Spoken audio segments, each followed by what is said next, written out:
दो ऑप्शंस हैं। एक तरफ अरविंद केजरीवाल जी हैं, आईआईटी खड़गपुर से पढ़े हुए इंजीनियर, और दूसरी तरफ गाली गलौच करने वाले, अभद्र भाषा का इस्तेमाल करने वाले, महिलाओं पे अभद्र टिप्पणियां करने वाले रमेश बिधूड़ी जी।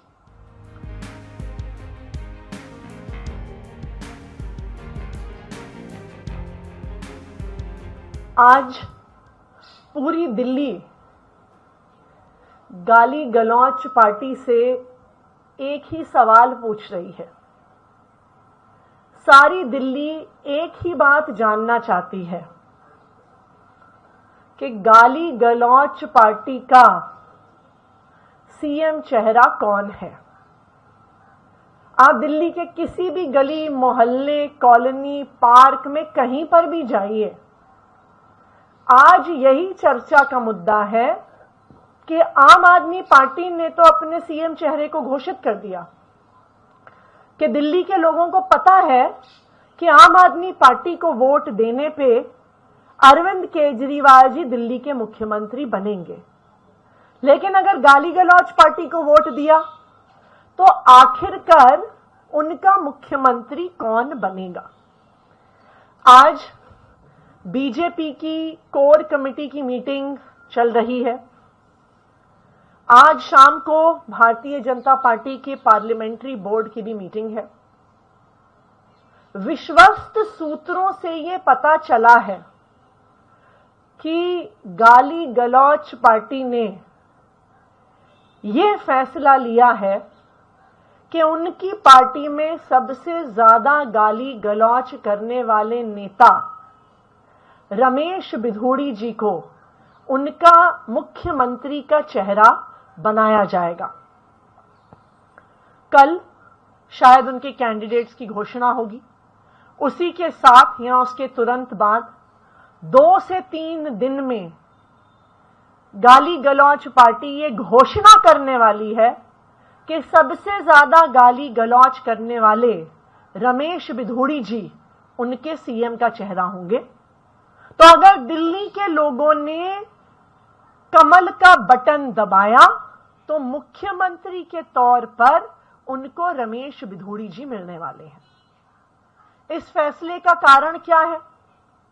इसका कारण यह है कि गाली गलौच पार्टी में जो व्यक्ति सबसे ज्यादा भद्दी बातें करता है, जो सबसे ज्यादा गाली गलौच करता है, वो इस पार्टी में सबसे ज्यादा और सबसे तेजी से आगे बढ़ता है। रमेश बिधूड़ी जी ने संसद में गाली गलौच करी, जिस अभद्र भाषा का प्रयोग किया, मुझे नहीं लगता कि इस देश के सभ्य लोग उन शब्दों का प्रयोग कर सकते हैं। रमेश बिधूड़ी जी अपने पार्टी के लोगों के साथ गाली गलौच करते हैं। सब जानते हैं कि अपनी ही पार्टी के पूर्वांचली नेताओं को गाली गलौच करके, उनके साथ मार पिटाई करके उनको सड़कों पर रमेश बिधूड़ी जी ने भगाया था।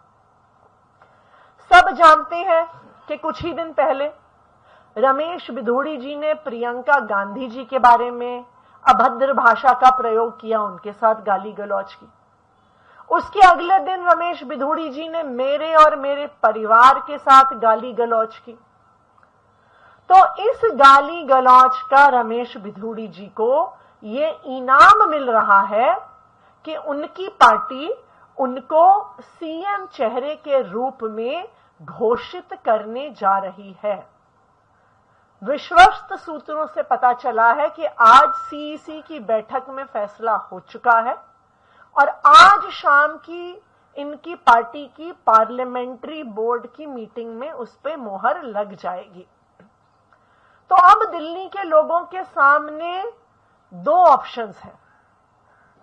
एक तरफ अरविंद केजरीवाल जी हैं, आईआईटी खड़गपुर से पढ़े हुए इंजीनियर, आईआरएस ऑफिसर रहे, इनकम टैक्स कमिश्नर रहे, दिल्ली में 24 घंटे बिजली देने वाले, घर घर पानी पहुंचाने वाले, सरकारी स्कूल को प्राइवेट स्कूल से बेहतर करने वाले, फ्री इलाज देने वाले, बुजुर्गों को तीर्थ यात्रा करवाने वाले, महिलाओं को फ्री बस यात्रा करवाने वाले अरविंद केजरीवाल जी, और दूसरी तरफ गाली गलौच करने वाले, अभद्र भाषा का इस्तेमाल करने वाले, महिलाओं पे अभद्र टिप्पणियां करने वाले रमेश बिधूड़ी जी।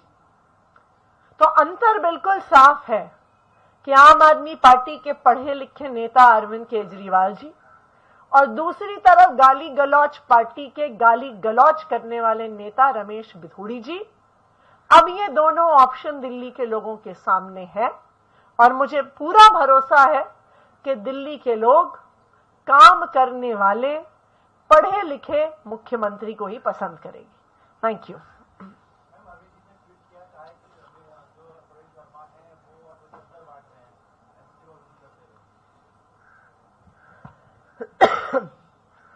प्रवेश वर्मा जी एमसीसी का उल्लंघन ना सिर्फ कर रहे हैं बल्कि चौड़े होके कर रहे हैं।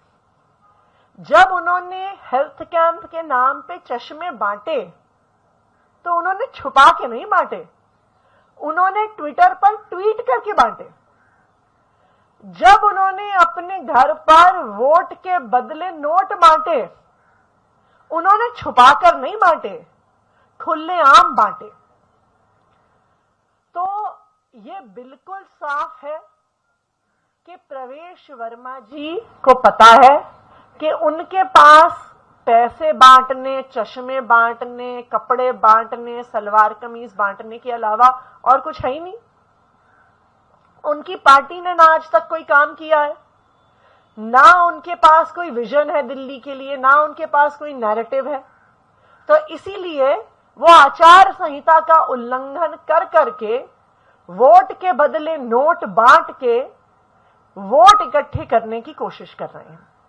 लेकिन मुझे उम्मीद है कि हमारे देश की इलेक्शन कमीशन इसका संज्ञान लेगी। कल हम इलेक्शन कमीशन से मीटिंग भी करके आए हैं और उन्होंने हमें आश्वासन दिया है कि किसी भी प्रकार के आचार संहिता के उल्लंघन पर सख्त से सख्त कार्रवाई जरूर होगी। Thank you.